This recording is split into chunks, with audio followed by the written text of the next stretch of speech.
안녕하세요 여러분. 오늘은 시청자가 보내주신 사연을 읽고 적절한 책을 추천해주는 두 번째 책 처방 시간입니다. 지금 제 손에는 시청자분께서 보내주신 편지가 이렇게 도착을 했는데요. 제가 그럼 바로 읽어보도록 하겠습니다. 안녕하세요. 저는 경기도 안양에서 살고 있는 시청자입니다. 요즘 친구와의 관계 때문에 이러지도 저러지도 못하는 상황입니다. 친구와 저는 20년 넘게 가깝게 지냈습니다. 적어도 저에게 있어서는 다른 누구보다도 저와 닮은 점이 많은 친구라고 생각하고 지냈습니다. 그런데 친구가 요즘 사업을 하면서 갑자기 빚이 불어나게 됐습니다. 나쁜 일은 항상 한 번에 몰아친다더니 직원도 친구의 곁을 떠나는 일까지 생기자 친구는 급기야 병원 응급실까지 실려갔습니다.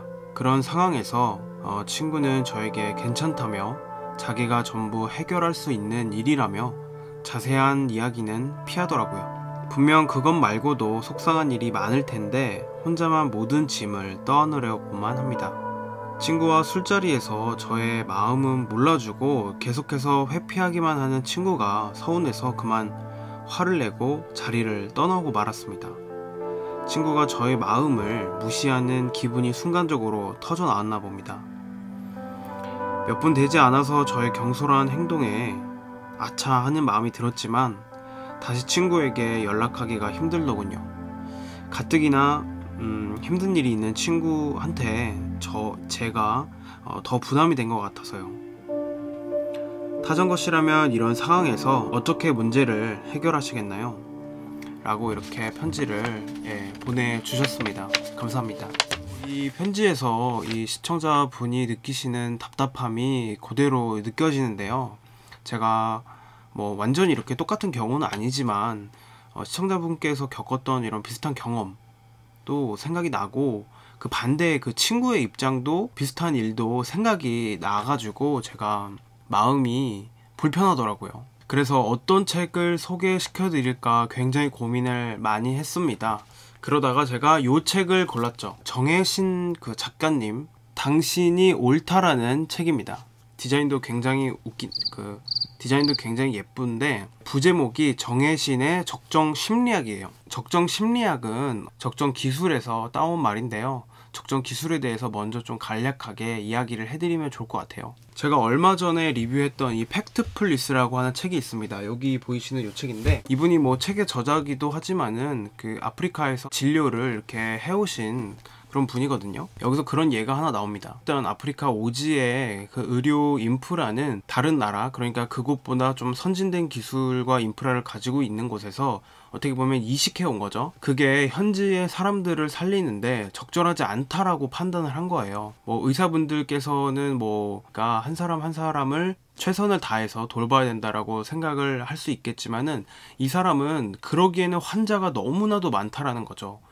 당장 이렇게 목숨이 끊어질 정도의 응급한 상황이 아닌데도 그렇게 한 사람 한 사람의 시간을 많이 쓰다 보면은 정말 위급한 사람이 치료를 제대로 받지 못해서 많은 사람들이 결국에는 죽을 거다라고 생각을 한 거죠. 그래서 이 시스템 자체가 이것을 이식해온 그 선진국에서는 맞지만 현지에서는 정밀하지 않더라도 간단하고 빠르게 좀 환자들을 처리할 수 있는 단계적인 치료가 좀 필요하다라고 본 거죠. 적정 기술에 대해서 가장 많이 알려져 있는 이야기나 이미지는 요런 게 될 거예요. 이제 큐드럼이라고 하는 발명품인데 우리가 생각했을 때는 그냥 예쁜 그냥 통이다 라고 생각할 수 있을 거예요. 만드는데 최첨단의 기술이 사용되지 않았지만 아프리카의 물이 부족한 그런 오지 마을에서는 먹을 물을 길러오는데 굉장히 많은 시간이 필요하다고 합니다. 큰 하루의 대부분의 시간을 물을 길러오는데 사용하는 게 교육에 투자해야 되는 시간을 좀 방해하고 있는 거죠. 수레라던가 어떤 이런 장비가 없더라도 물통 하나만 가지고도 굉장히 시간을 많이 아낄 수가 있죠. 이 책의 저자이신 정혜신 작가님은 물론 자격증을 소지하신 정신과 의사이기도 하시지만 진짜 사람을 살리는 전문가는 자격증이 있는 사람이 아니라 현장에서 진짜 사람을 살리는 사람이 정말 전문가다, 그렇게 얘기를 합니다. 현장에서 살리는 그 기술이 바로 적정 심리학이라고 이야기를 하는 거죠. 많은 사람들이 우울감과 많은 이제 정신적인 상처를 가지고 살아가는데, 주변에서 나도 그렇고 제 주변에 어떤 친구나 주변 사람들이 그런 일을 겪었을 때 어떻게 도와주어야 될지 잘 모르잖아요. 네, 그럴 때 좀 필요한 책이라고 생각을 합니다.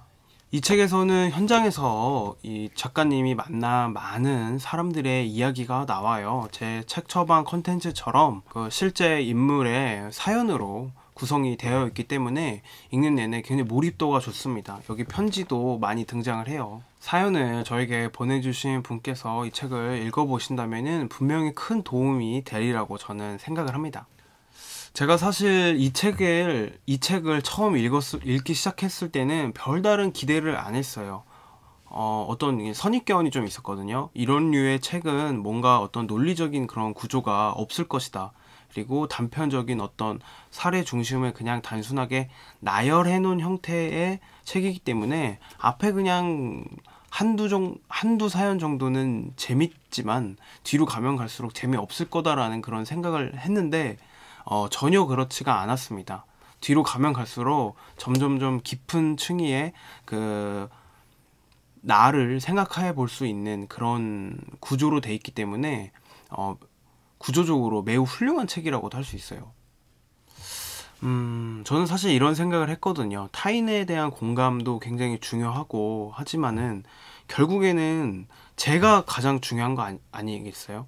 제가 있어야 결국에 타인도 있는 거고, 그게 타인을 공감해 주다가 제 감정이 모두 고갈돼 버리거나 아니면 내 생활 현실이 너무 불행해지면은 아마 그 사람은 더 이상 타인에 대한 공감이 그렇게 유쾌하고 행복한 일이 아닐 겁니다.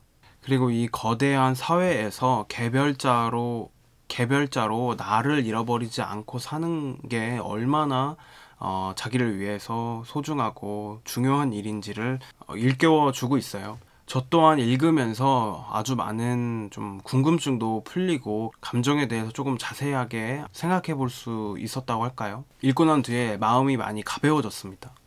그래서 이 사연을 주신 분께 꼭 당신이 옳다 이 책을 꼭 추천해 드리고 싶어요.